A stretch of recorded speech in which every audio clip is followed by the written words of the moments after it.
So we're going to check out the concept of conserving momentum in situations that initially don't seem like they are collisions, because they aren't. So you have to consider a scenario where you have two objects that are initially connected together, but as a result of one of them being fired out, they're going to be separated.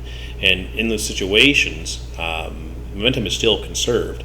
We see this as an example of recoil. And a common example when you think of recoil is guns being fired off. So you have, for all intents and purposes, a gun of some variety that remains stationary, and when the bullet leaves, it leaves with a tremendous velocity, even though it has a lower mass. And if you've ever fired a gun, you know that there's a certain amount of kickback. We call that recoil. And this is merely just another form of the conservation of momentum.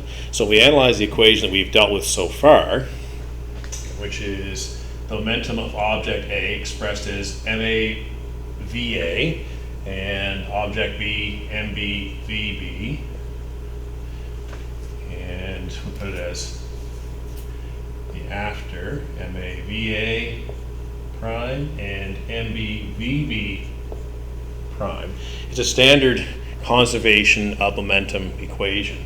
So the momentum of object A before they collide, the momentum of object B before they collide, the momentum of object A after they collide, and the momentum of object B after they collide. But there is no collision happening here because the two objects, A and B, A being, let's say, the gun and B being the bullet, they have no velocity.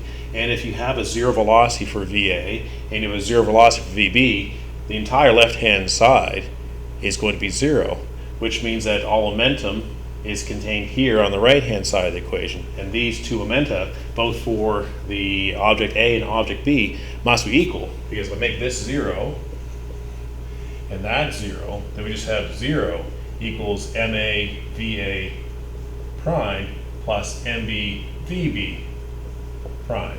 So in other words, negative MAVA prime equals MBVB prime. So the two momenta are equal but opposite in direction. So if you consider the momentum of the bullet and the momentum of the gun itself, they'll have the same value, just opposite in direction. So we'll give ourselves an example to work with. This time it's going to be a cannonball, but the concept is still the same. You have this large cannon firing a smaller cannonball from it at a tremendous velocity, and we want to see the kickback that the cannon is going to experience. So I'm going to try this one. We have a 5.0, okay, a 5.50 kilogram cannonball is shot from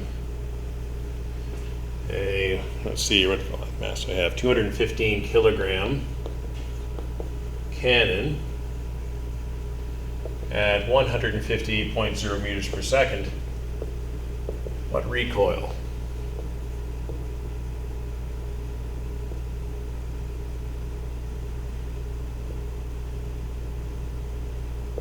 So you want to see the kickback that this cannon is going to experience in terms of velocity. So I'll designate a letter B for the cannonball. So the mass of the cannonball, MB, is 5.50 kilograms. The mass of the cannon itself, I'll choose letter C for the cannon, MC, 215.0 kilograms. The initial velocity of the cannonball, 0.0. It is stationary. The problem doesn't indicate anything but. And the velocity of the cannonball, or the cannon itself, sorry, also stationary. And velocity of the cannonball afterwards, 150.0 meters per second. Now, there's no indication here of being east or north or anything like that, but we have to designate a sign for it, so let's just call this positive. We're assuming they should have a negative velocity for the cannon backwards, so VC prime. That's our unknown in meters per second.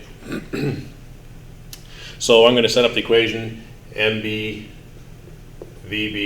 prime, make that negative, equals MCVC prime. Vector arrows. So the momentum after they separate for the cannonball is equal to the momentum after they separate of the cannon, just opposite in sign because it's opposite in direction. So rearrange this for VC.